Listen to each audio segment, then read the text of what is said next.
चलिए दोस्तों शुरू करते हैं इक्वल मैट्रिक्स। सबसे पहले आप देख रहे होंगे, पहले हम मैट्रिक्स वर्ड पढ़ रहे थे, अब मैट्रिसेस। ये मैं मैट्रिसेस वर्ड आपको क्लियर कर दूं, इसमें कंफ्यूज नहीं होना, ये कोई मुश्किल बात नहीं है।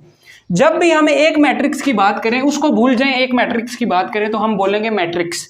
लेकिन जब एक से ज्यादा मैट्रिक्स आ जाएं, तो हम कहेंगे ये है मैट्रिसेस। बस just plural of matrix is called matrices. मतलब एक से ज्यादा मैट्रिक्स जब भी आएंगे तो हम मैट्रिसेस पढ़ेंगे उनको, नॉट मैट्रिक्स। एक मैट्रिक्स को हमेशा हम मैट्रिक्स ही पढ़ेंगे। तो चलिए चलते हैं आगे। इक्वल मैट्रिसेस का हमें कैसे पता चलेगा? दो शर्तें जहन में होनी चाहिए। पहली शर्त ये कि हमें ये पता हो कि उस मैट्रिक्स का ऑर्डर क्या है और दूसरे मैट्रिक्स का ऑर्डर क्या है। अगर तो उन दोनों मैट्रिक्स के ऑर्डर सेम है, ऑर्डर निकालना मैंने बताया था ना आप लोगों को, तो अगर तो उन दोनों मैट्रिक्स के ऑर्डर सेम है तो हम कहेंगे इक्वल मैट्रिक्स। लेकिन बात यहां तक नहीं, उसके बाद हम चेक करेंगे उनकी कोरस्पॉन्डिंग एंट्रीज भी इक्वल है या नहीं। What does it mean? Corresponding entries mean ये 1 है, इसका भी फर्स्ट एंट्री 1 ही है या नहीं है। ये 3 है, इसकी भी सेकंड एंट्री 3 है या नहीं है। तो चेक करते हैं दोस्तों कि ये दो मैट्रिक्स इक्वल हैं या नहीं है। सबसे पहले इनका ऑर्डर देख लेते हैं। अगर तो ऑर्डर इक्वल नहीं है तो हम आगे चेक ही नहीं करेंगे, और अगर ऑर्डर सेम है तो फिर हम आगे भी चेक करेंगे। तो देखते हैं इनका ऑर्डर क्या है। तो इस मैट्रिक्स के अंदर ये रो 1 आ गई, ये रो 2 आ गई, ठीक है। तो रोज कितनी है इसके अंदर? मैं आर से डिनोट कर रहा हूँ रो को, 2 रोज हैं। और कॉलम कितने हैं? ये एक कॉलम आ गया और ये सेकंड कॉलम आ गया। मैं इसको C1 कह देता हूँ, इसको C2। तो कॉलम कितने हैं? कॉलम भी 2 हैं। तो ऑर्डर क्या हो गया इसका? 2 क्रॉस 2, जिसको मैंने बताया था आप 2/2 भी लिख सकते हैं। अब इसका ऑर्डर देखते हैं। ये एक रो है और ये है सेकंड रो। रोज कितनी आ गई? 2। कॉलम कितने हैं? ये फर्स्ट कॉलम है और ये है सेकंड कॉलम। तो कॉलम कितने आ गए? कॉलम भी 2। इसका यानी कि ऑर्डर क्या बना? 2 क्रॉस 2, जिसको आप ये भी लिख सकते हो 2/2। अगर हम इन दोनों मैट्रिसेस के ऑर्डर को देखें तो इसका मैट्रिसेस भी 2 क्रॉस 2 है, इसका मैट्रिसेस भी, इसका ऑर्डर भी 2 क्रॉस 2 है। दोनों का ऑर्डर सेम है। तो अब चेक करते हैं क्या इनकी कोरस्पॉन्डिंग एंट्रीज भी सेम है या नहीं।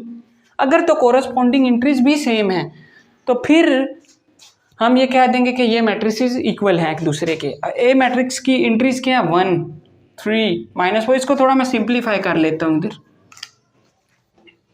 ए मैट्रिक्स क्या है हमारे पास? 1 -4 3 2। और बी मैट्रिक्स हमारे पास क्या है? 1 -4 2 + 1 4 -2। अब बी मैट्रिक्स को हम थोड़ा सा मजीद सिंप्लीफाई कर लेते हैं। 1 2 + 1 = 3 -4 एज इट इज, 4 - 2 = 2। अगर आप देखें इसकी एंट्रीज और इसकी एंट्री सेम है या नहीं, पहली एंट्री से चेक करते हैं। इसकी फर्स्ट एंट्री है 1, इसकी भी फर्स्ट एंट्री है 1, इसकी सेकंड एंट्री है 3, इसकी भी सेकंड एंट्री है 3। इसकी इधर से देखें अगर थर्ड एंट्री कह लें तो इसकी -4 है, इधर से भी इसकी ये वाली एंट्री -4 है। इसकी एंट्री ये वाली लास्ट वन 2 है, इसकी भी 2 है।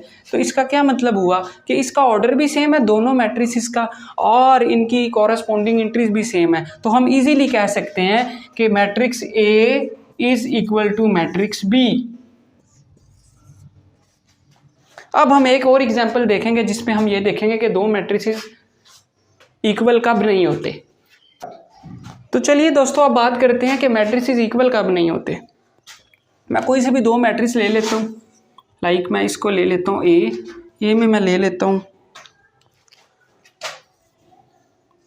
1 3 5 9, और बी मैट्रिक्स मैं ले लेता हूँ 1 ही ले लेता हूँ 3 -5 और 9। अब मैं चेक करता हूँ, पहली कंडीशन क्या चेक करूँगा हमेशा, इक्वल मैट्रिसेस हैं या नहीं है। उसमें मैं पहली कंडीशन देखूंगा कि इन दोनों मैट्रिसेस के ऑर्डर सेम है या नहीं है। तो अब तो हमारे लिए बहुत आसान है कि हम ऑर्डर कैसे चेक करते हैं। इसकी रोज काउंट करते हैं, इसकी रोज 1 2, कॉलम चेक करते हैं 1 और ये 2, यानी कि रोज भी 2 कॉलम्स भी 2 और इनका ऑर्डर बन जाएगा 2 क्रॉस 2, तो जिसको हम लिख सकते हैं 2/2। इसका ऑर्डर देखते हैं, इसका ऑर्डर भी मुझे सेम ही लग रहा है, 1 रो 2 रो, रोज कितनी होगी 2, first column second column, column कितने हो गए आपके पास 2, तो इसका भी ऑर्डर क्या बना 2 क्रॉस 2। लेकिन अब हम चेक करेंगे कि इन दो मैट्रिसेस की क्या कोरस्पॉन्डिंग एंट्रीज भी सेम है या नहीं है। अगर तो सेम है तो हम कहेंगे ये मैट्रिसेस इक्वल मैट्रिसेस हैं, और अगर सेम नहीं है तो बेशक इनके ऑर्डर सेम थे, इससे हमें कोई गर्ज नहीं है। जब तक ये दोनों कंडीशनें ट्रू ना हो तो ये इक्वल मैट्रिसेस हो ही नहीं सकते। अब इनके ऑर्डर तो सेम है, लेकिन अगर इनकी कोरस्पॉन्डिंग एंट्री सेम ना हुई तो हम कहेंगे ये इक्वल मैट्रिसेस नहीं है। तो चेक करते हैं इनकी कोरस्पॉन्डिंग एंट्री सेम है या नहीं है। इसकी फर्स्ट एंट्री 1 है, यस इसकी भी फर्स्ट एंट्री 1 है, यहाँ तक बात ठीक है। इसकी ये वाली एंट्री 3 है, इसकी भी 3 है। इसकी ये वाली एंट्री 5 है बट इसकी -5 है, ये दोनों सेम नहीं है। 5 is not equal to -5, 5 is not equal to -5। इसकी ये वाली एंट्री 9 है बट इसकी ये वाली एंट्री भी 9 है, ये सेम है। बट यहाँ पे एक भी एंट्री देखें, अगर कोरस्पॉन्डिंग एंट्रीज में से एक भी एंट्री सेम ना हुई तो हम कहेंगे मैट्रिक्स इज नॉट इक्वल्स। अब A matrix not equal to B matrix due to this 5 and -5। ठीक है, तो होपफुली आप लोगों को ये लेक्चर अच्छे से समझ में आया होगा। अगर किसी बैक बेंचर को ये लेक्चर समझ ना आए तो नीचे कमेंट सेक्शन में आए, अपना सवाल करें, तो इंशाल्लाह हम ज़रूर उसको रिप्लाई करेंगे और जवाब भी देंगे। अस्सलामु अलैकुम।